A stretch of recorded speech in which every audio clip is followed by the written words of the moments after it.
buenos días todavía, estamos a tiempo todavía. Damos como inicio a una de las primeras actividades de extensión de la jornada de Derecho y Literatura. En esta ocasión, invitados o nos recibe la Universidad Bernardo Higgins, a quienes ya agradecemos, y bueno, personificada en este caso a través de Víctor Branguier, que nos va a estar siguiendo en su casa, digamos, en el estudio de radio de la Universidad Bernardo Higgins, así que muchas gracias. En esta ocasión, bueno, como le mencioné, esta actividad está organizada por la Jornada de Derecho y Literatura, que está integrada por Felipe Espinosa, que en esta ocasión nos puede acompañar, por Manuel Bravo acá presente y por quien les habla Daniel López. Y nos acompaña también Camilo Arancibia, académico de la Universidad de Valparaíso, y también Cayo, que representa como Cayo, es poeta, editor y abogado y se especializó en temas vinculados a propiedad intelectual, ¿no?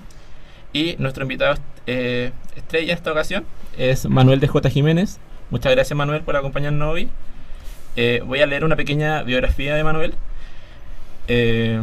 Manuel de J. Jiménez es poeta, ensayista y docente. Estudió Derecho y Letras Hispánicas en la Universidad Autónoma de México, institución en la que también es profesor. Miembro de la Asociación de Escritores de México y Red de los Poetas Salvajes. Fue director de la revista Trifulca y actualmente forma parte del consejo editorial del Proyecto Literal. Jiménez es autor de los libros Los Autos Perdidos, Expediente Previo, Ius Poética, El Final del Estado, Interpretación Celeste, La Luz de Otra Estrella, que el día martes tuvo su edición chilena lanzada a través de Ediciones Litos, y bueno, entre otras obras. Y además es antologador en la obra Dioses Procesales, la cultura jurídica en el barroco desde la poesía, y ha colaborado en diversos medios, tales como Punto de Partida, Crítica, Periódico de Poesía, Gaceta Literal, Scribi, Metrópoli y Cinocéfalo, entre otros. Bueno, muchas gracias a todos, muchas gracias Camilo por estar acá acompañándonos. ¿Tienes algo que decir? Bueno, yo agradecido obviamente de la invitación a poder hoy día conversar con la jornada, acá con Rodrigo, ¿no? Sí. ¿Con Víctor? Cayo. Con sí. Cayo. Y con Manuel, que desde México nos va a traer algunas, supongo, buenas nuevas de lo que se está haciendo en materia de arte y derecho. Nada, muchas gracias de nuevo a la Universidad de Bernardo Higgins por recibirnos acá en su casa. Y nuestra pregunta, como para comenzar, bueno, personalmente yo desde que estoy investigando temas de derecho y literatura siempre me llamaba la atención que existía algo llamado Ius Poética. Para mí siempre fue como intuitivo, como que supe que existía algo, pero no he podido rastrearlo como a ciencia cierta, como qué fue. Y claro, y el martes cuando nos conocimos con Manuel, me contó que estaba en ese lanzamiento del libro, también Cayo, que había sido uno de los fundadores de Ius Poética junto a Manuel. Entonces, cuéntanos, Manuel, un poco qué fue Ius Poética, qué es y qué podría ser, ¿no? Claro. Me gusta un poco que lo plantees qué fue y qué es, porque me parece, y eso es lo que ha sucedido, ha sido un concepto que ha ido cambiando, se ha ido transformando y ha tenido alcances incluso insospechados para nosotros. Los que lo engendramos de una otra manera, fue allá más unos 10 años, cuando desde las redes nos conocimos con Claudio Castañeda, y yo estaba investigando un poco cómo buscar una expresión para mezclar. En ese momento hablaba de hibridación de lenguajes entre derecho y poesía, y de repente me vinieron a la mente varios neologismos, busqué varias entradas, ¿no? Poética, derecho, muchas cosas, hasta que di con el blog de Ius Poética propiamente, y ahí yo tengo que reconocer la autoría primigenia del término. Se lo debo a Claudio, que su sitio se titulaba Ius Poética, y nos contactamos. Yo creo que aquí quizás él nos pueda decir un poco más cómo fue desde la anécdota de ese encuentro. Sí. De alguna forma, como todas las cosas, nacen por necesidad, y particularmente la pulsión de la técnica jurídica es muy fuerte para quien tiene algunos deseos de humanidades en general. El derecho seco, ¿no? Y demasiado analítico, demasiado la memoria y poco hacia ese otro aspecto que está más vinculados con la cultura y con la humanidad y el arte en general. Yo particularmente sufría mucho, estudié Derecho en la Universidad Católica, no me sentía muy a gusto y esta relación entre el derecho y la literatura me parecía absurda. Yo no la podía ver, ¿cierto? No la podía ver y estuve casi a punto de abandonar la carrera, ¿no? O sea, en realidad yo comento algo muchas veces y que es cierto, que es que si yo no encuentro poesía en el derecho, yo no termino de estudiar derecho. Fue así de radical. Entonces, cuando entro a esa primera chispa, que por cierto fue por un artículo de Grossfeld, era un artículo de derecho inmobiliario, en el cual, para resumirlo básicamente, en Australia se consideran que los cánticos indígenas, ¿cierto? Que por cierto son miles de dialectos de un territorio gigantesco, marcaban lindes precisos unos con otros. Entonces, los cantos indígenas se reconocen como títulos constitutivos de dominio. Eso fue lo primero que yo leí y ahí me doy cuenta de que, en definitiva, lo que mencionábamos antes, esta relación entre derecho y poesía, derecho y literatura, es una relación profunda a la cual hay que hacerle una cierta arqueología, ¿no? Entonces yo empiezo a escribir sobre esto y en algún momento hago la consulta al aire, en el tiempo de Blogger, estamos hablando hace 10 años, y digo, bueno, el paso que viene es que se empiece a escribir en las formas jurídicas, la codificación jurídica se utilice como un vehículo para la poesía. Y a los 3 días Manuel escribe. Dice, yo ya lo hice y ahí es cuando aparecen los autos perdidos. Él me manda la primera versión de los autos perdidos. Entonces fue un encuentro absolutamente fortuito en esta encrucijada entre derecho y literatura. Y el concepto de jus poética o la palabra, a mí me parece más bien descriptiva. No me parece de una genialidad evidente, sino que era el nombre que tenía que tener. Claro. Era el nombre que le correspondía.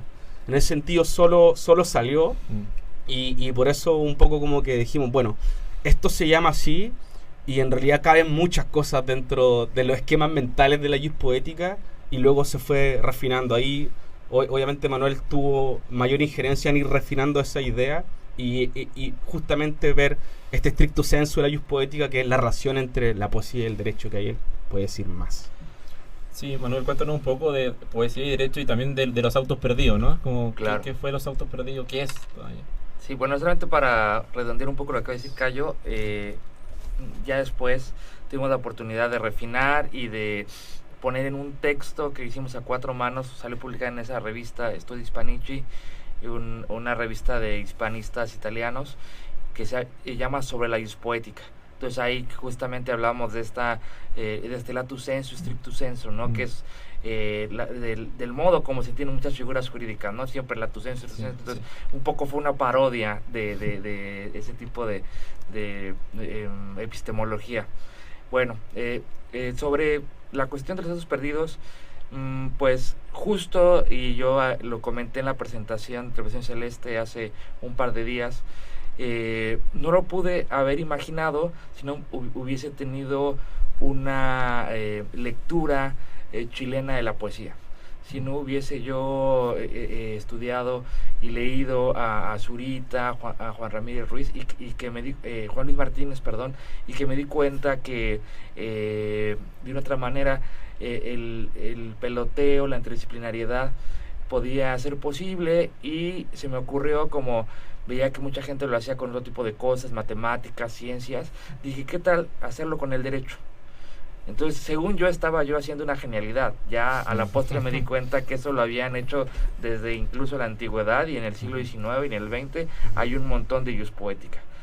No, pero sin embargo, yo no quiero restarle expresividad al neologismo. Me parece que es un neologismo atinado, que dice Cayo, solamente descriptivo sí, pero de una otra manera nos permite reconsiderar y reimaginar los confines del propio derecho. Claro, sí, totalmente de acuerdo. Y hablando como en eso que mencionamos también de jus poética en sentido estricto y en sentido amplio, ¿no? Que sería como la versión más hispanizada. Cuéntanos un poco como cuál sería esa distinción que hacen ustedes. Bueno, pues en sentido estricto vendría a ser justo eh, eh, poesía sobre el derecho, sobre la ley, Ujú. piezas donde los tópicos, la temática, los loci tengan que ver con asuntos del derecho, se describen cómo se escriben los abogados, cómo se describe el régimen jurídico, no sé. Y ya en Latu Sensu serían todas las implicaciones que uno puede hacerse desde derecho y arte, como nos comenta Camilo, y no solamente eso, sino también la poiesis del derecho, ¿no? Que es la creación, incluso podría ser cuestiones un poco más formales. No quisimos cerrarlo, ¿no? Realmente hacerlo lo más abierto posible para que pudieran caber muchas expresiones. Sí, sí, eso es súper interesante porque efectivamente Camilo, que nos está acompañando acá, dirige en la Universidad de Valparaíso este colectivo, no sé cómo llaman el grupo, seminario de arte y derecho, y efectivamente dialoga también con otras artes, con otros medios de expresión de las subjetividades, ¿no? Sí, es interesante porque yo creo que la primera aproximación es un poco lo que acá dicen nuestros compañeros Manuel y Cayo, que es como ver la poesía, por ejemplo, en el articulado, ver la poesía en sentencias y etcétera. Y eso siempre me parece que una primera aproximación bien fructífera, porque uno encuentra efectivamente aquello que está buscando, que es lo que dice justamente Cayo, que es lo que lo hace finalmente terminar la carrera, porque si no, no lo tendríamos de abogado. Y luego entonces luego uno empieza siempre a teorizar sobre esto y a problematizar como realmente cuáles son, qué es lo que realmente podemos también obtener de esta cantera. Y ahí viene todo esto que lo comentábamos también en el Congreso de Valdivia, las categorizaciones, ¿no? Porque luego supongo que tocaremos eso, que es como derecho como literatura y literatura, y que acá entonces jus poética, ¿no es cierto? Que yo es la primera vez que lo escucho, ¿no es cierto? Y que es interesante como ese concepto cómo puede rendir también. Entonces también se produce todo este tema de las categorizaciones. De seguro a ustedes también les pasó la primera vez que se pusieron a buscar en Google, encontrarse con algunos ya famosos artículos de François Host, ¿no es cierto? Y de cómo habla, ¿no es cierto? Ahí uno intenta, ¿no es cierto?, meter sus propias ideas dentro de estos compartimentos, y al final, yo no sé, yo creo que estamos ahí como esta naciente disciplina acá en Chile, bueno, y en otros lados, viendo qué vamos a hacer con este monstruo que se está creando. Sí, eso es interesante, ese tema de las categorías, porque también lo hemos mencionado como intuitivamente. Quiero quedarme un poco ahí aprovechando eso, que lo mencionamos también en martes. Claro, aplican, vamos a pensar en derecho en la literatura, derecho como literatura y derecho de la literatura. Son categorías que vaya que nos sirven ahora, que estamos como en cierto modo construyendo una disciplina o interdisciplina, como sea que se le llame. Vaya que nos sirven ahora, pero aplican a los modos que estamos funcionando desde Latinoamérica, porque también es un tema que hemos hablado con Joaquín Trujillo, que es como básicamente que también tantea con la historia. Hace poquito sacó su libro sobre Andrés Bello, que ese libro sobre Andrés Bello mezcla teoría, filosofía, crítica literaria, leyes. Entonces sería bueno como darse el rodeo, o sea, sin pretender ser tan ambicioso, al menos por el momento, como que vamos a reformular, sin prejuicio de que José Calvo ya intentó, como habíamos hablado, ya intentó como crear una propia categorización más ad hoc a otras latitudes. Sería bueno darle una vuelta, ¿no? ¿Qué opinas de eso tú, Manuel? Pues sí, creo que parte de los esfuerzos que tienen que hacer ahora los estudios de Derecho y Literatura y los estudiosos en ese movimiento, que yo sí lo veo interdisciplinar, no trans y no multi, sino creo que busca justo este diálogo disciplinario, y bueno, me parece que tenemos que tender a decolonizar un poco estos estudios, porque un poco lo que decíamos hace unos días, siempre estudian las mismas obras que Kafka, que Dostoyevsky, creo que está muy bien, son los clásicos, pero de repente me parece que hay un modo de hacer un lado inconscientemente nuestras tradiciones, la tradición literaria latinoamericana, y que hay bastante, o sea, solamente tocar la puerta en el siglo XIX uno encuentra un montón de autores y cosas, en el XX no se diga, y podemos irnos más atrás, al siglo XVI, la figura del letrado que decíamos. Entonces, me parece que han habido varios ajustes. Está François Host, que habla de derecho por la literatura. Está también el propio Calvo, en un momento habló de derecho con la literatura. Sin embargo, me parece que todas estas modos son extensivos de ese modelo norteamericano. Entonces, ¿de qué modo podemos reestructurar esto? Creo que esa será como la tarea, y yo sí lo veo como una área de oportunidad. Veo el monstruo, pero ese monstruo quizás lo podamos domar. No, claro, perdón, yo también creo que el monstruo lo vamos a domar, ¿eh? No lo decía monstruo despectivamente, sino justamente lo hermoso del monstruo. Oye, y hoy en realidad igual hay una oportunidad que es doble, no solo domar el monstruo, sino que efectivamente el diálogo constituyente es un diálogo que abre la posibilidad poética en la Constitución. Sí. Y de alguna forma de que la ley no sea algo extraño al ciudadano. O sea, parte de eso, o sea, también nosotros discutimos mucho tiempo que, bueno, tal vez derecho y literatura sería ser más barroca la conversación. Claro. Tal vez no facilita, sino que lo hace más complejo. Pero tal vez debería tender hacia esa épica, ¿cierto? Y a ese sentido que a mi juicio es lo fundamental del decir un nosotros. Es un canto que nos damos nosotros y en el cual fijamos algo. Entonces, si bien puede ser teórico a la larga, ahora hay una oportunidad de concreción específica, ¿cierto? En una constitución. Entonces, no está tan alejado de solo ser algo que está en las nubes, ¿no? Sí, en ese sentido quería aprovechar y preguntar por este famoso, o al menos para nosotros, como conocido proyecto de constitución poética. ¿Qué fue la constitución poética? Bueno, yo también quiero dar un crédito, porque de otra manera no es que yo crea mucho en la propiedad intelectual, pero sí creo en la legitimidad moral. Entonces sí. Ahí también el Cayo fue el que hizo la primera constitución poética, una constitución que estaba pensada para la humanidad, tenía ya incorporado este principio pro homine, y a mí ya después, en la coyuntura de el centenario de la Constitución mexicana, que como ustedes saben, como sabe nuestro anfitrión Víctor, es una constitución que se elaboró en el 17. Y dije, bueno, ¿qué podemos hacer? Había institucionalmente muchos proyectos, muchos eventos. Entonces dije, hay que hacer algo desde la poesía y particularmente desde la ius poética. Y se me ocurrió que podía invitar a muchos poetas, algunos contestaron, otros no, a que reescribieran un fragmento particular de la Constitución. Yo no les dije, reescribe este o otro, ¿no? Ellos lo eligieron, y al final creo que salió este texto muy interesante, que de una otra manera apela a esta idea de escrituras colectivas, ¿no? La idea de un constituyente virtual que se erige y que desde la palabra poética decide reapropiarse, porque sí creo que podría ser una reapropiación más que una apropiación del texto constitucional, y hacerlo lúdico. Y sobre todo, lo que me han dicho, se palpa mucho esta idea de hartazgo, esta idea combativa. Hay mucha poesía política, y yo creo que fue un experimento feliz que espero replicar ahora en el 24, que es otro aniversario constitucional.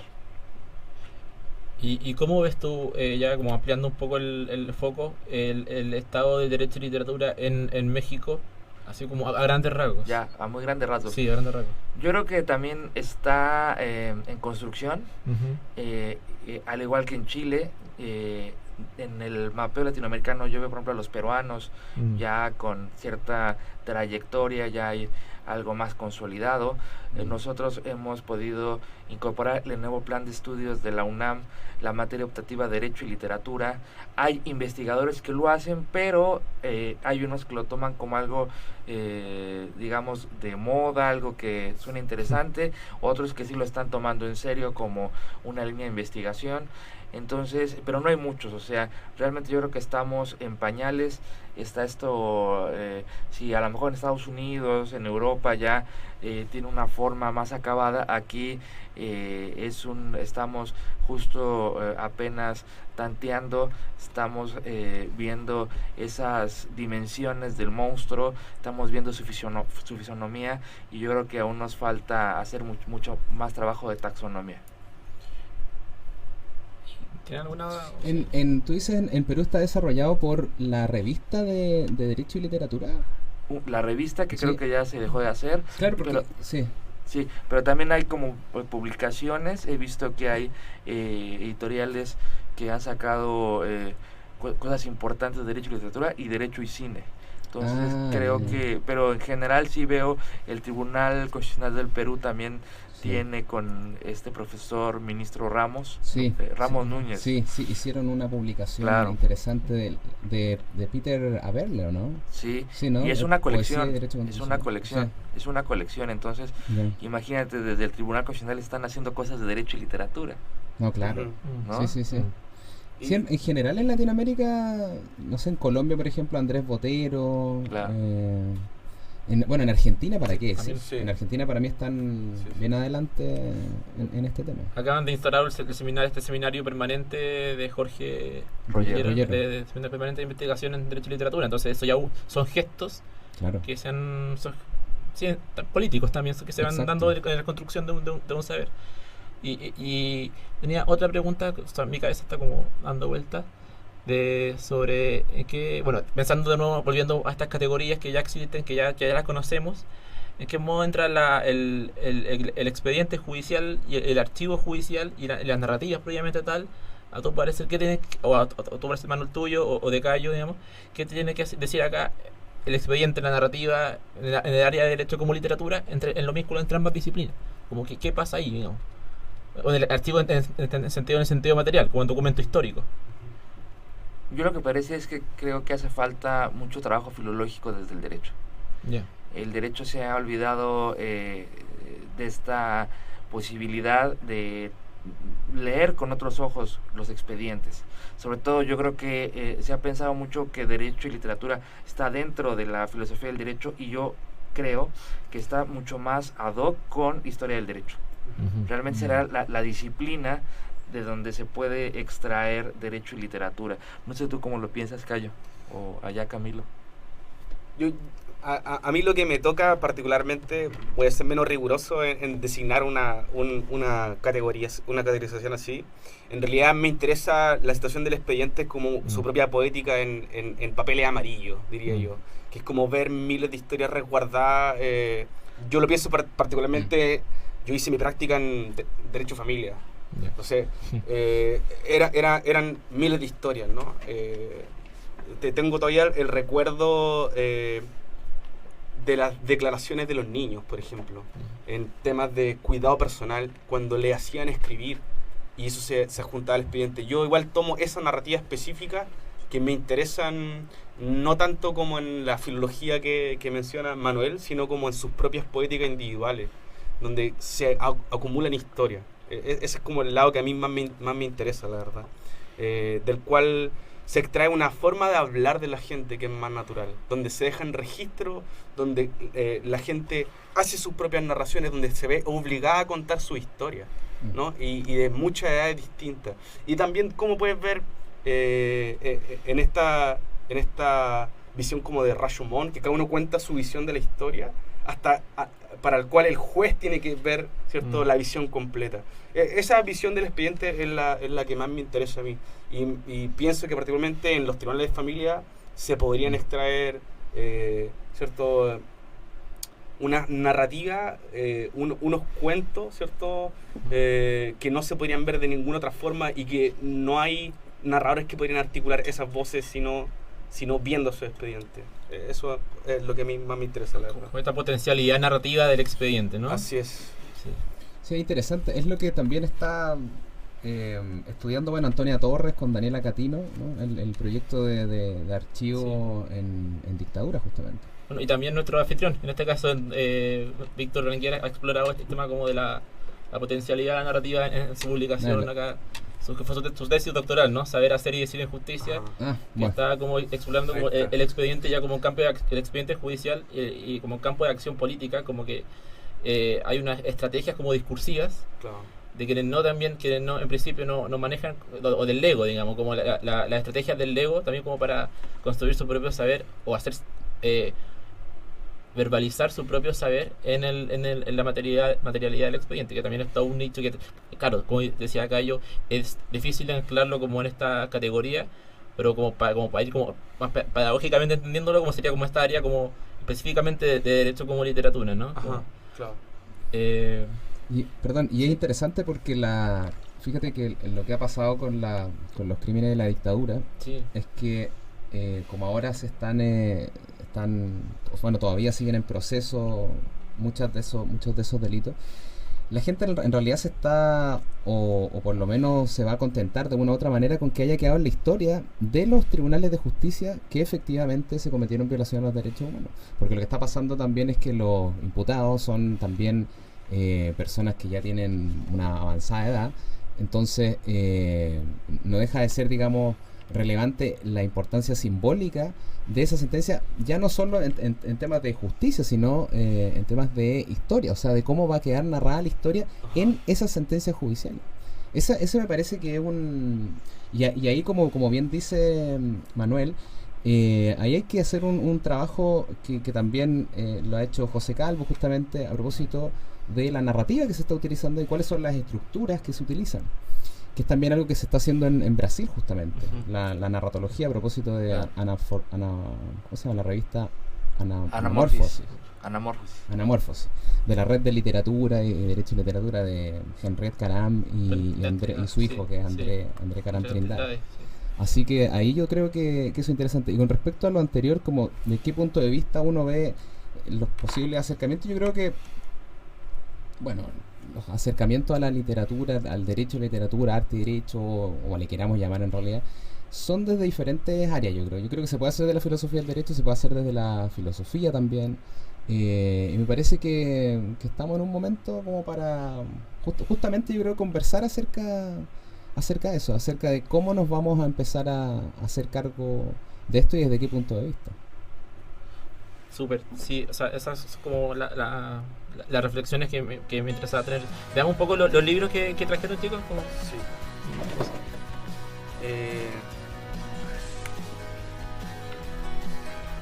Que Cayo y Manuel Un arsenal, algún arsenal de libros para compartir y conversar sobre este, ¿no? De este quería hablar ahora, que no hemos hablado, que es Final de Estado de Manuel. Porque Jus Poética y Autos Perdidos ya está mencionado. Y Final de Estado ese no lo quedó entre medio. ¿Por qué está entre medio los otros dos? Claro. Porque tiene el Autos Perdidos, luego sale Jus Poética, luego Final de Estado y la Constitución, ¿no? Ese es el orden. Sí, pero Jus Poética tiene los Autos Perdidos y Final del Estado. Y esta sería como la primera reescritura. Exacto. Porque yo en un momento, sobre todo estudiando el máster, me di cuenta que si realmente el poema iba a ser abordado como una ley o tenía como estas pretensiones o esta ficción dentro de la ficción, dije, de una otra manera el poema su vigencia caduca. Claro. Entonces hacer como esta labor como de reescritura, pero que vendrían a ser reformas. Entonces cada libro, cada nueva edición tiene reformas, y esas reformas son reescrituras de viejos poemas, que en parte también me sirvió para corregir lo que no me gustaba, ¿no? Ya desde el punto de vista del oficio del escritor, pero que dije, bueno, vayamos más allá, ¿no? Y el Final del Estado es la primera reescritura de Jus Poética, esta edición de 2013. La titánica prosopopeya de la humanidad. ¿En qué contexto escribe eso? Pues lo escribo en el contexto de que también hice mi tesis de licenciatura en Teoría del Estado.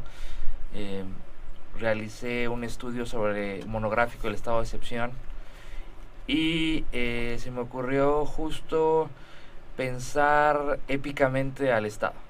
Entonces son varias aproximaciones, no solamente la técnica prosopopeya, también viene el monstruo helado, que justo es de las lecturas de Nietzsche, que muchos tenemos en nuestra juventud, y otro tipo, el gran contrato, ¿no? Entonces ahí está permeada la visión contractualista, etcétera. Entonces se me ocurrió escribir quería hacer un poema largo, y realmente fue prosa y poesía combinada, y apareció este librito. En el caso de Jus Poética contiene como una especie de manifiesto, ¿no? Como creo que... una especie de manifiesto de... Tiene como una definición de lo que es la Jus Poética. Sí. pero me va a tardar un poco en encontrarlo, entonces si quieren... Perdón, estaba leyendo, yo no había tenido la oportunidad de leerlo, está interesante. Los servidores públicos son los equilibristas entre el Estado y el paraestado. Claro. Los pobres servidores públicos. Sí, también Manuel tiene un poema en el cual escribe a la señorita de la ventanilla. Qué bien. ¿no? Bien. O el abogado saliendo de la oficina, ¿no? O sea, no solamente era la relación de las formas jurídicas. Ya. En Los Autos Perdidos se ve el uso de la codificación sobre todo, porque tiene un contrato de seguro. Escribe un contrato de seguro. Bien. Súper. Bien. Como debe ser. Claro. Buen abogado.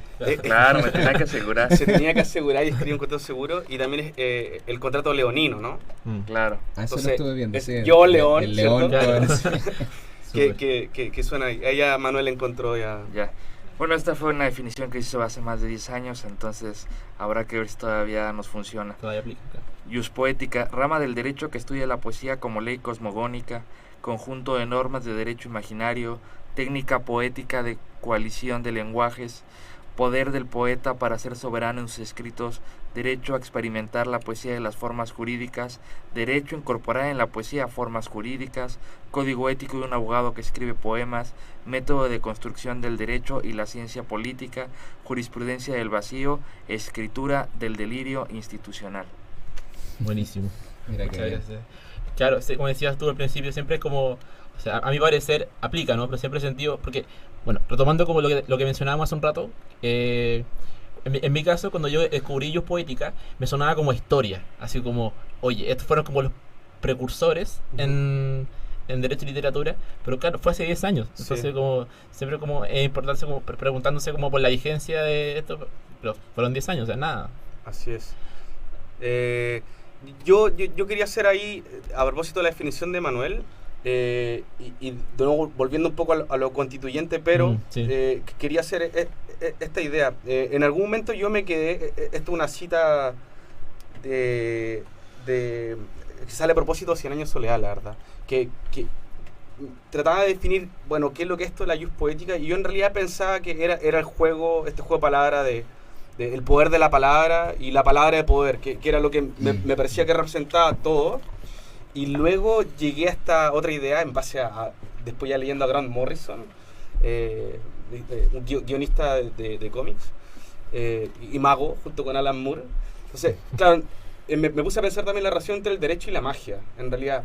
Y me parecía que, en realidad, el derecho era la magia más vigente, porque tú haces ciertas cosas y ciertas cosas suceden. Ujú. O sea, y efectivamente el derecho tiene un carácter ritual, y sin la ritualidad las cosas no ocurren. Así es. Entonces me sigue pareciendo relevante hoy, ¿cierto? Esta relación palabra-poder, aunque sin perjuicio de lo que hablamos un momento, estamos en un momento en el cual pareciera que las palabras no significan nada, ¿cierto? Que dicen paz y guerra, ¿cierto? Como si fueran así, cosas... Figuras retóricas. retóricas. Héctor Hernández, un verso de Héctor Hernández. Hablan de derechos como si fueran figuras retóricas. Exacto. Pero aún así el derecho sigue siendo efectivamente algo que es absolutamente simbólico, pero que produce efecto. Entonces, tal vez el punto, a mi juicio, es de un cierto activismo. Es la posibilidad de realizar ciertas cosas, ¿cierto? A través de los mecanismos jurídicos, ¿ya? Una cierta operación de magia jurídica, ¿no? Y de nuevo tomo esto de 100 años de soledad porque ahí aparecen los decrépitos de abogados de negro, que llegan incluso a hacer que la compañía bananera jamás existió, ¿no? Sí. Entonces, con artilugios que parecían cosas de magia. Desde ahí sale un poco esa idea. Entonces, a mí, si bien la disquisición teórica es la más fascinante, igual pienso que se podrían hacer algunas actividades específicas enmarcadas dentro del derecho. Por mencionar alguna histórica, que el chileno que inscribe la luna, ¿no?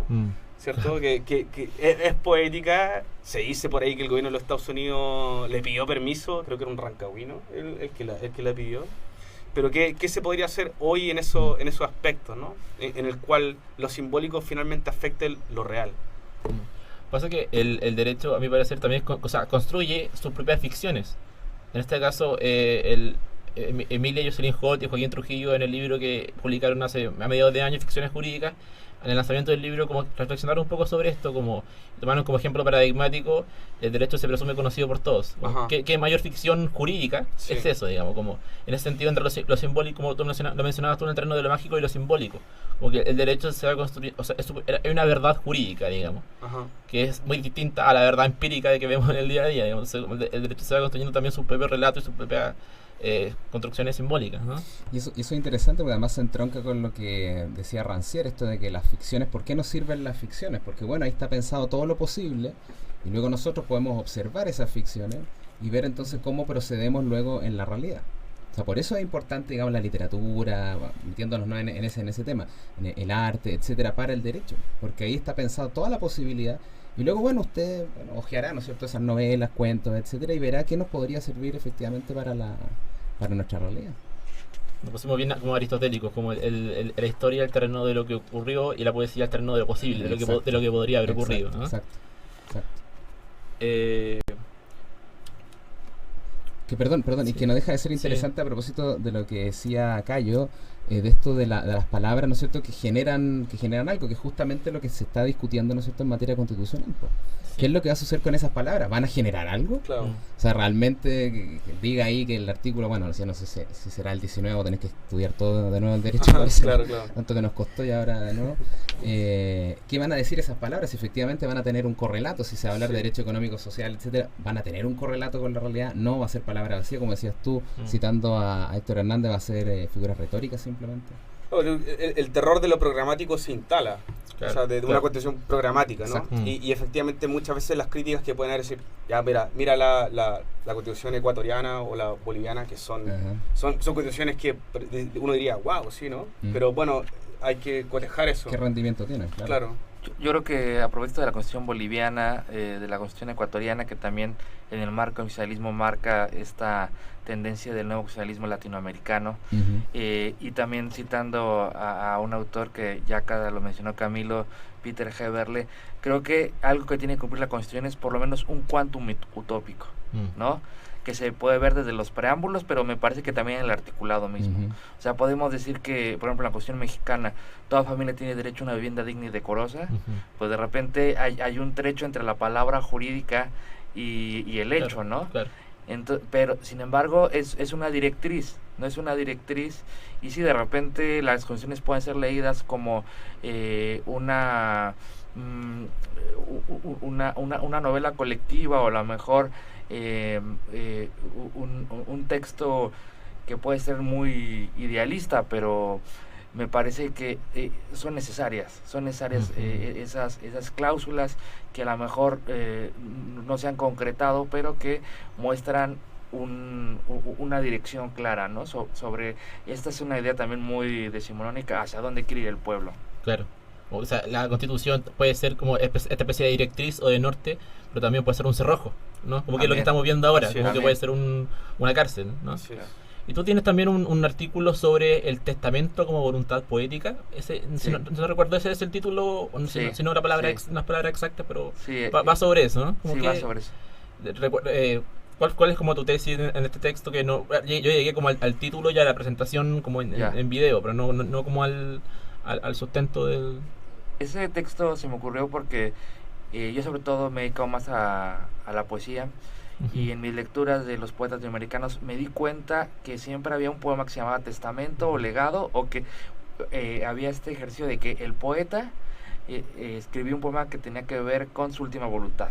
Ya. Entonces Ujú. ahí justo traté de hacer un traslape entre esta idea de la voluntad del testador y la voluntad del poeta, ¿no? Como diciendo, el poeta, a través de ese gesto, a través de ese poema, da cuenta hacia dónde quiere su escritura, hacia dónde va su sentido escritural de trascendencia.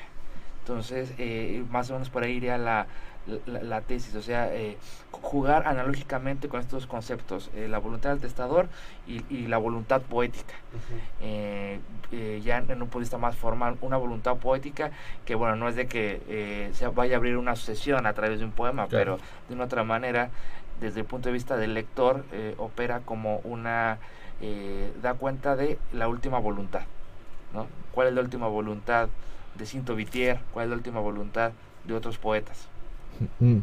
Y el testador, ya pensando como en el testador lego y no poeta, digamos.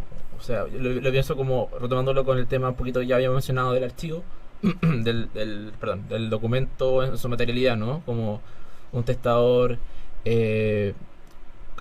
siglos coloniales latinoamericanos o decimonónico, carente de herramientas de una instrucción formal, digamos, como cómo construye su voluntad. Y si, bueno, acá te voy a condicionar un poco la respuesta, porque esta es una tesis mía, digamos. Ya. Como que en cierto modo, esta es una tesis mía de que el testador construye su voluntad. Al carecer de herramientas, como decía, de instrucción formal, recurre a otras estrategias discursivas, como mencionábamos delante, como para construir su voluntad en el testamento, como para anclarse, en cierto modo, a este texto jurídico a partir de su propia subjetividad, ¿no? Como desconociendo herramientas formales, pero recurriendo a las propias, que son básicamente su sentir, su padecer, su propia subjetividad, ¿no? Como el testador lego podría hacer valer su propia subjetividad en el testamento en tanto texto jurídico en sentido estricto. Yo, por ejemplo, ahí veo, exceptuando la idea del testamento holográfico, que es el que se hace de puño y letra, Sí, claro. generalmente lo que sucede es que el testador, ya su voluntad es traducida por los propios notarios o los propios operadores de la notaría. Lo que hacen es que dicen, ¿usted qué quiere poner en este testamento? Pero realmente la caja textual ya está hecha. Pero realmente desde el punto de vista de escritura, lo que hace el testador no es nada, es realmente oralidades. Entonces, por otra parte, el poeta, en este caso, en el texto que tú mencionas, sí busca hacer un ejercicio donde lo que valga ese testamento es el estilo. ¿Sabes? Es la cuestión del elocutio, ¿no? Buenísimo. Perdón, que esos son los temas que trabaja también Daniel. La pregunta era pues esos son tus temas. Claro, por eso fue una pregunta condicionada. Claro, condicionada. Fui tramposo, sí. Que era lo que pusiste, me acuerdo, en el Congreso. En el Congreso, sí. Algo, o sea, yo quiero decir algo sobre el tema de la voluntad del testamento. Bueno, de partida de que la voluntad se ejerza después de la muerte de una persona es una cosa impresionante, ¿no? Que la voluntad de alguien tenga valor después de la muerte.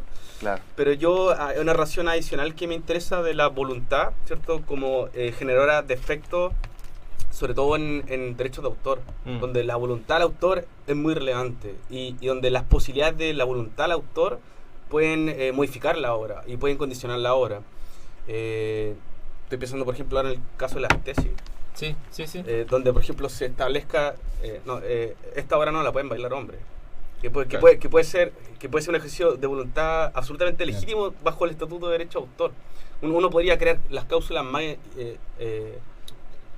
raras, ¿cierto? Sobre la posibilidad de autorización de uso de una obra poniendo ciertas condiciones, ¿cierto? Que es lo que da margen a la licencia libre, al copyleft y todo lo demás. Si yo también veo, particularmente junto con la voluntad del testador, la voluntad del autor respecto de su obra como algo que le pertenece en el mundo de lo intangible y su capacidad de modificar cómo ese objeto se mueve en el mundo.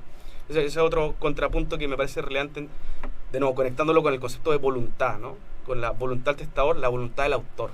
Claro. O sea, hay otro polo que tal vez te podría interesar de atención. Y aprovechando tu intervención y dado que tú has explorado, porque hemos tocado ya, como o sea, de cierto modo hemos tocado derecho, o sea, siguiendo esta tradición ya que mencionamos, tú trabajas en esto, digamos, como, ¿cómo ves los estudios de Derecho y Literatura vinculados a área de propiedad intelectual, derecho de autor y cómo lo ves tú? ¿Se entiende como una parte de, o se ve como algo ya propiamente del derecho, como área de propiedad intelectual? O sea, yo particularmente creo, o sea, partiendo desde la casa, desde Chile, veo que en realidad en Chile la discusión a nivel judicial y todo eso no es muy relevante, la verdad. O sea, por ejemplo, en Chile no hay un caso de parodia. No hay un caso de parodia, no hay. O sea, me refiero a donde hay una decisión judicial donde determine que existió parodia. No hay jurisprudencia. Claro, no hay jurisprudencia. Argentina tiene mucho más, y ahí está este caso que comentamos, el del Aleph engordado, ¿no? Pablo Cachaquian. Sí. Claro.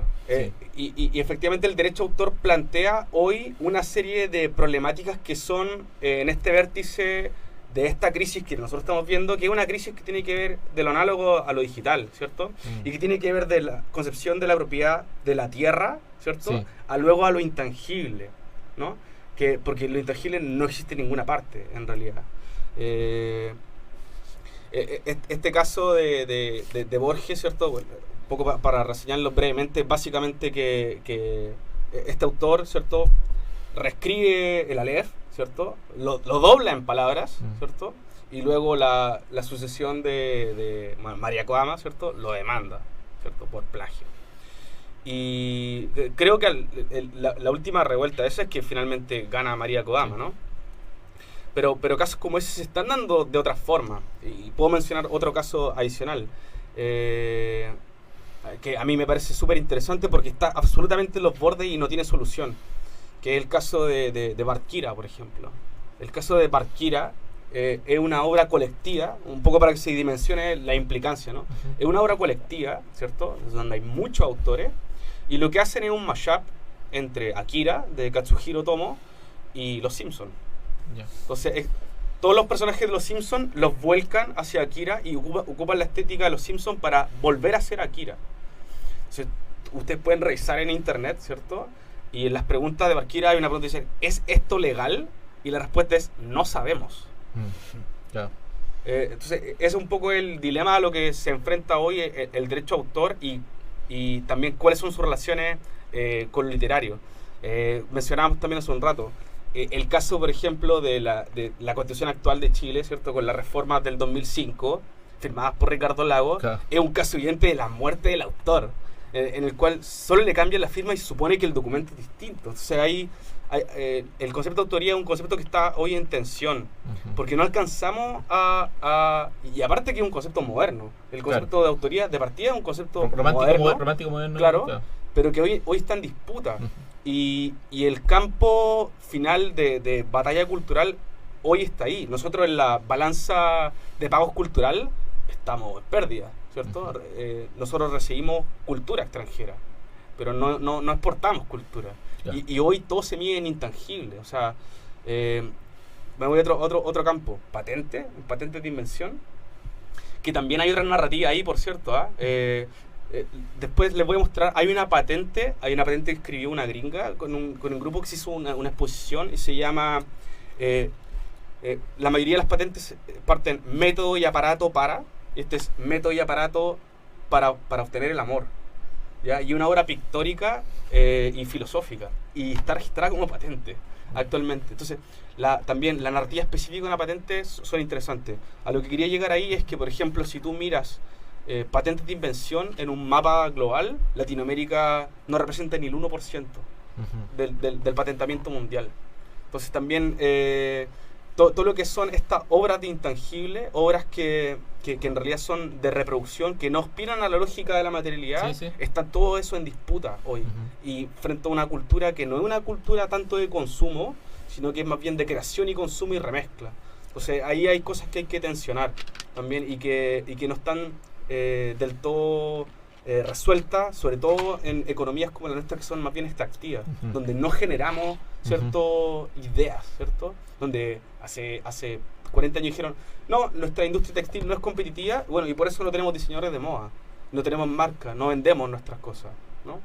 Entonces, eso sí también es un campo de estudio relevante, porque yo creo, y con esto termino eso, al final creo que la disquisición sobre derecho y arte tiene que ver no tanto, de nuevo en la teoría, sino en una forma de resolver problemas. El arte, en realidad, y la creatividad es una forma de resolver, ¿cierto? Problemáticas, ¿cierto? De tener... nos enfrentamos a una necesidad, ¿cierto? Y utilizamos la creatividad para solucionar problemas. Entonces... actualmente tenemos a las escuelas de derecho que tienen esta formación analítica, de memoria y técnica, y no les enseñamos en realidad a ser creativos. Entonces no pueden solucionar problemas. Sí, a propósito de eso de los problemas, como algo que decía Pedro Piedra, que decía, mis canciones soluciona problemas que nadie más tiene, que a nadie le importa. Claro. Que es como, pero se entiende, ¿no? Como claro. la creatividad de la resolución. Claro, y tomando la palabra creatividad, yo en un texto tuyo, Manuel, encontré una definición del derecho de James Boyd White, cual dice: El derecho es un sistema cultural en el que participan la imaginación y la creatividad literarias como componentes de la realidad jurídica. Entonces, la pregunta que me hacía leyendo este texto era ¿dónde podemos encontrar un concepto que nos permita enlazar precisamente estos dos conceptos? Es decir, por una parte la realidad jurídica y por otra parte la creatividad literaria.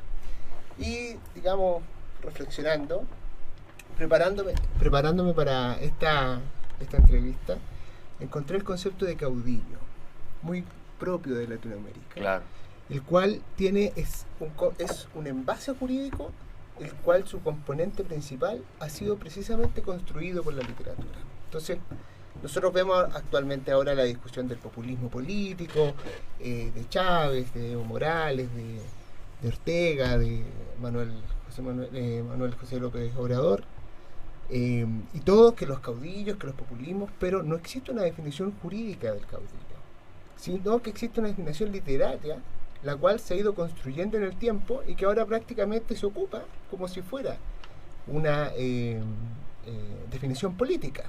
Y por tanto, todo el mundo habla al momento en que sale alguien medianamente de izquierda o de centro o de derecha, habla de que es populista, de que es caudillo, pero desde la política y no desde la literatura.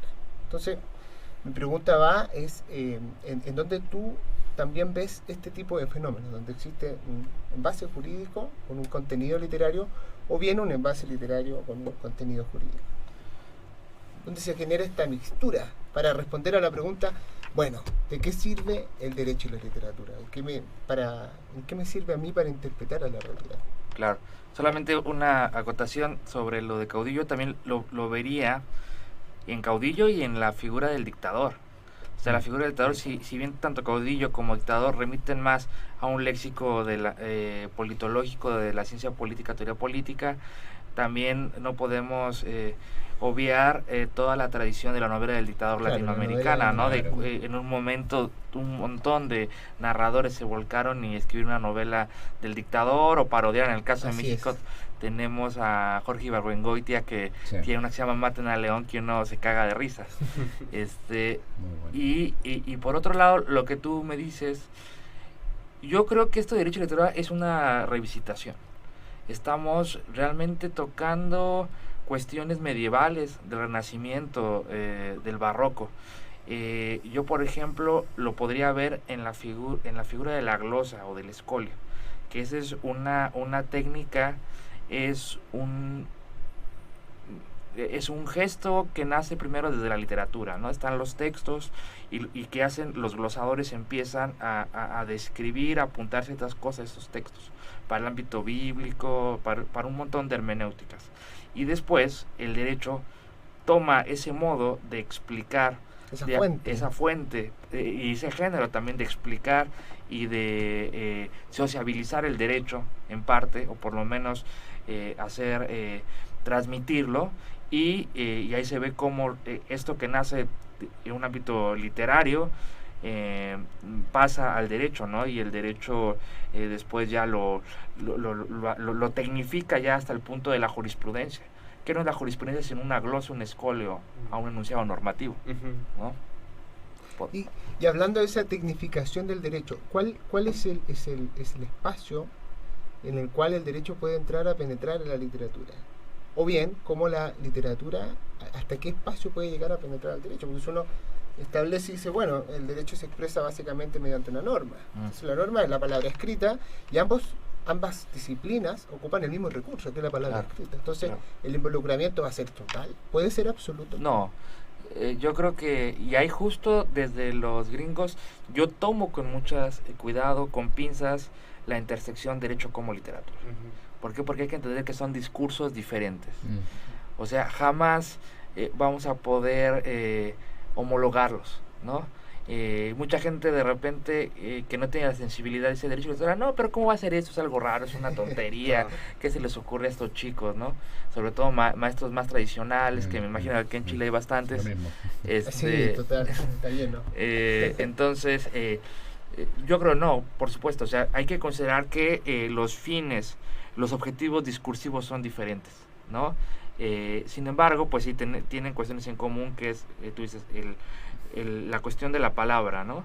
Entonces comparten disciplinas, retórica, hermenéutica. Entonces creo que sí podemos pensar, bueno, ¿qué tantas herramientas de hermenéutica literaria me sirven para el derecho?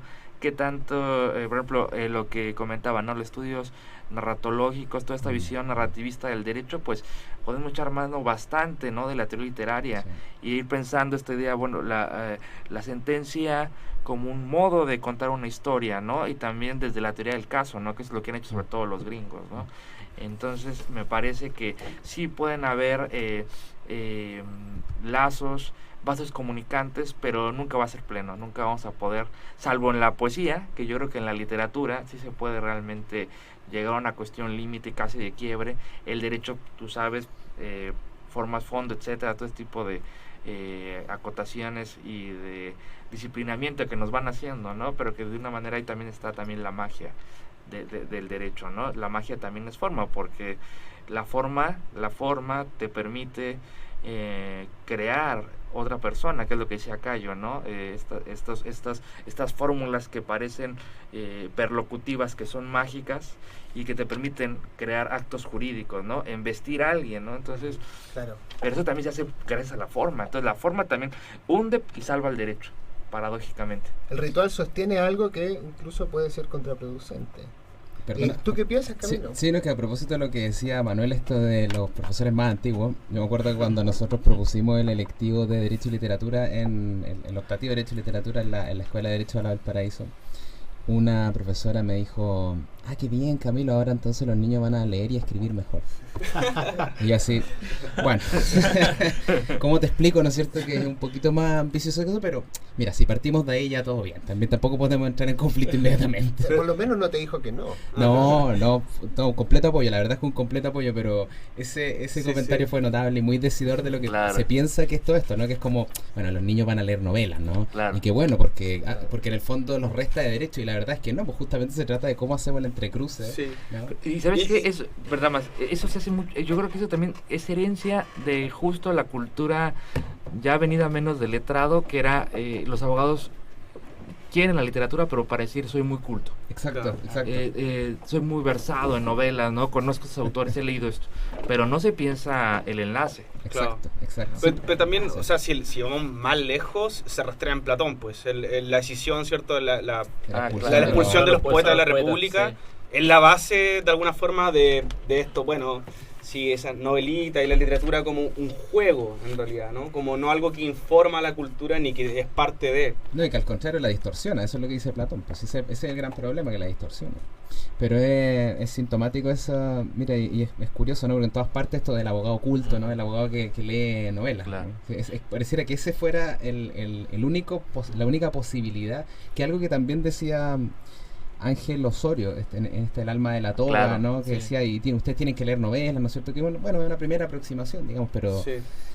bueno, tratemos de hacer algo un poquito más No, y- infundioso, como diría la señora, ¿no? Y además que a la larga, siendo concreto, la base de ambas actividades es el lenguaje, ¿no? Ujú. Y si uno piensa, por ejemplo, a través de la lingüística, que por ejemplo en la metáfora no es un mero divertimento el lenguaje, es una forma de pensamiento. Exacto.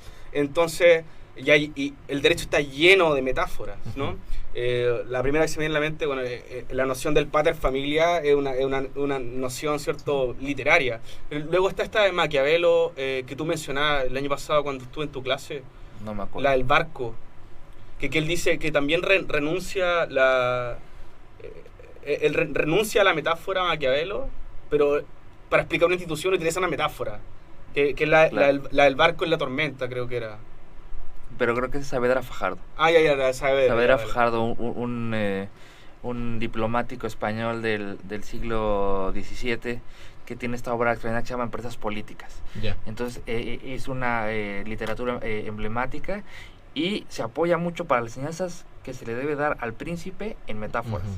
Es una epistemología, Notable. es una epistemología correcta, es una epistemología que en ese momento permite al lector comprender la textura de ciertas enseñanzas que solamente pueden Sí. darse vía metáfora o a través de parábolas.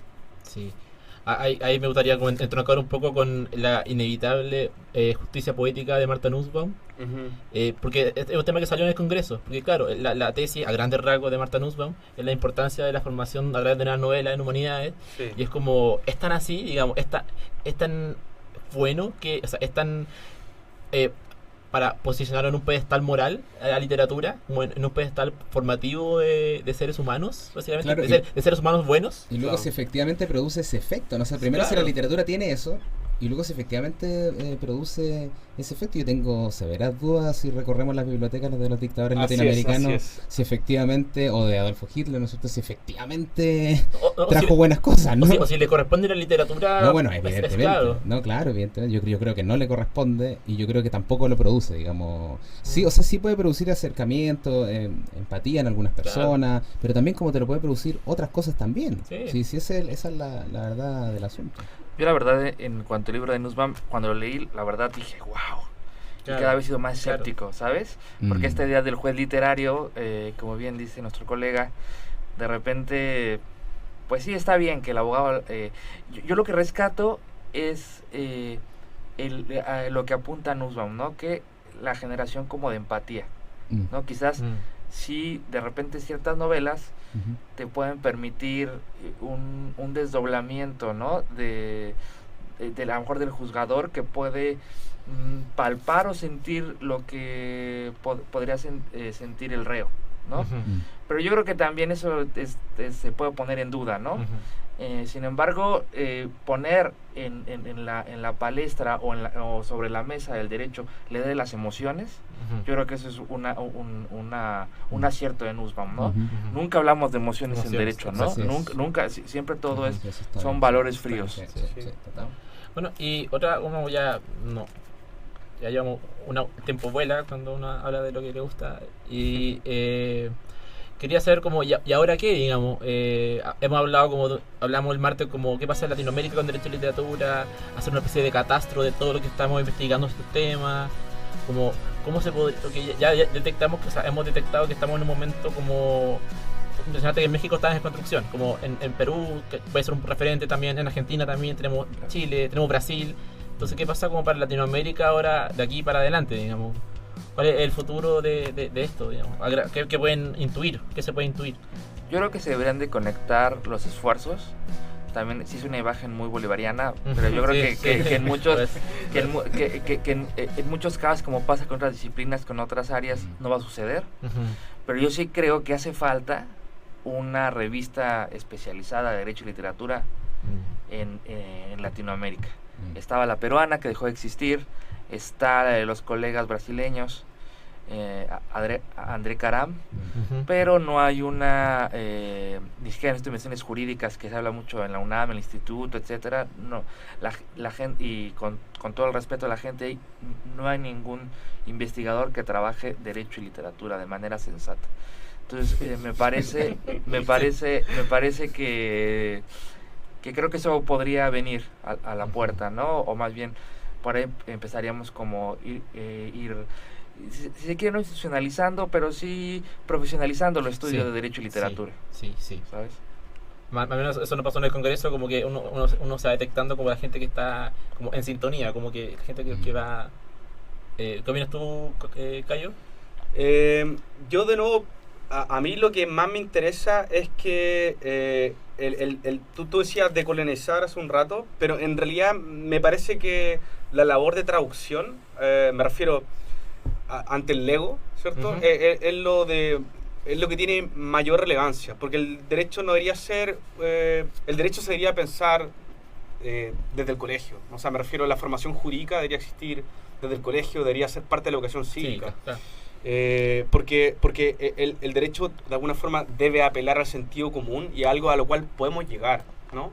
La gente debería tener una formación básica sobre lo que constituyen sus derechos y sus deberes, ciertas nociones de justicia, o incluso a veces de la justicia como un ideal, más que como una realidad. A mí me interesan las mezclas y los pastiches, me interesa la bajada del lenguaje. Sí. Yo aquí, en el poemario que traje, hice un poemario de reggaetón, y también hay discusiones sobre derecho. O sea, hay una canción que se llama Criminal de Nati Natasha y Ozuna. Entonces, la idea es como bajar ese tipo de cosas. Pero ahí de nuevo vuelve la poética, ¿no? Que en el lato sensu todo puede volver al derecho. Todo puede volver o todo puede conducir al derecho. Entonces, para mí, está bien lo institucionalizado, es relevante, pero a mí me interesa más la bajada. Pienso mucho en Ante la Ley de Kafka, que me parece súper relevante la relación entre campesino y guardián. Siempre he pensado que el primer guardián es el abogado. Claro. Que cuando él habla dice, bueno, ya el tercer guardián, claro, ya los guardianes quieren después de mí son más terribles. Pienso en ello como en la instancia. En realidad el primero es el que acompaña. Claro. Entonces, reescribiendo Ante la Ley, más bien el primer guardián debería tomar al campesino y entrar hacia, hacia la puerta de la ley. Esa es mi visión particular, un poco más práctica, un poco más en la cotidianidad más que en lo académico. No, está bien, sí. En caso algunos son como... sí. No están súper. Sí. Camilo, Sí, yo estoy de acuerdo con Manuel. Lo que tiene que producirse, creo, ¿no? Es el encuentro, justamente. Esta idea bolivariana, ¿no? Pero más allá de eso, es realmente el encuentro acá en Latinoamérica de cómo vamos o sea, más que cómo lo vamos a hacer en realidad, es juntarse a conversar. Yo creo mucho en eso, en juntarse a conversar, en este mismo ejercicio, que agradezco desde ya obviamente, de poder intercambiar opiniones, directrices, ideas, etcétera. Eso yo creo que es lo principal, porque eso creo que nos va a dar luego lo que viene después. Si uno mira la experiencia de Estados Unidos, ¿cómo fue que en Estados Unidos esto empezó? Esto empezó, recordemos, ¿no es cierto?, en 1900 o un poquito antes, habían ciertas cosas, ¿no es cierto? Benjamín Cardoso, recordaremos, se me fue el otro nombre, Weisberg creo que era, bueno, etcétera, etcétera, pero luego en realidad tiene su apogeo en 60, 70, 80, porque empiezan a haber personas que primero, como dice muy bien Manuel, se profesionaliza esto, ya no es que simplemente el abogado que le gusta leer, claro. Eso está bien, y a todos nos gusta, pero esto es algo que tiene otro nivel de profundidad también. Empiezan a haber entonces personas, empiezan a haber cátedras, empiezan a haber revistas, empiezan a haber congresos. Y así entonces, y también, y digámoslo, hay ciertos filósofos importantes de Estados Unidos que toman también la batuta. Si no es porque Ronald Dworkin, si no es porque Richard Posner, si no es porque Martha Nussbaum, James Boyd White se lo toman en serio, yo no sé también si estaríamos con ese referente. Eso también es verdad y es así. Y en este caso nosotros, por ejemplo, tenemos de una manera que también está en el libro de ficción jurídica, está Agustín Esquella, por ejemplo, hay otros connotados también, abogados, académicos, etcétera, que están también pensando la cuestión.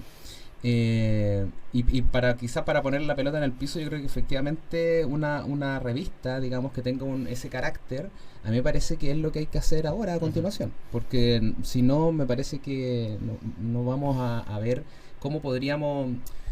Bueno, seguir conversando de esto, ¿me entiendes? Y me parece que las revistas justamente cumplen ese rol de conversar entre académicos, de conocer personas, de conocer qué se está haciendo, y de ver si es que entonces esto va para un lado o para otro, si va a ser una disciplina, ser interdisciplina, etcétera, etcétera. O sea, ¿cómo nos seguimos juntando? Esa es la cuestión, ¿cómo nos seguimos encontrando? Y me parece que esos son los espacios, como bien también apuntábamos, ¿no? Claro, yo diría, formar una comunidad, ¿no? Una comunidad de personas que trabaje esto. Yo también creo, como Cayo, se puede trabajar desde la academia, fuera de la academia. Sí. Yo creo que claro. En el reggaetón, en el caso de México, el corrido, o sea, hay muchas implicaciones, derecho, guión, literatura. Sí. Incluso ya sin ponernos con, de, o sea, ya después un montón de partículas, ¿no? Que nos vamos a perder ahí en ese espacio. Ante, bajo, con. Claro, entonces yo creo que ahí solamente hacer evidente lo que ya está ahí. Yo sí, abonando a lo que dice Camilo, buscar la profesionalización y sobre todo hacer una actitud revisionista de nuestras tradiciones, porque yo he encontrado, a lo mejor esto puede sonar, ya ni siquiera pensar en las obras, sino estudiosos. Yo he encontrado que en México, si uno va rascando desde los años 50, ha habido gente que lo ha trabajado sin saber, ¿no? O sea, O sea, entonces ir viendo esas obras, esos autores, ir generando una especie de canon, que después vendrá un contracanon, sí. también lo sabemos, Como corresponde. pero por lo menos hacernos de un canon, o sea, me parece que eso es fundamental. Pero, y por ejemplo, tú decías, ¿no es cierto?, Ante la ley de Kafka, que es un texto que a mí me gusta mucho, y también uno podría pensar en Latinoamérica, Juan Rulfo con ese cuentazo que es Nos han dado Sí. la tierra, Ajá. que pero es total, o sea, ¿no es cierto?, es ellos ahí con la propiedad, ¿no es cierto?, y ¿de qué te sirve esa propiedad que no te da nada? Exacto.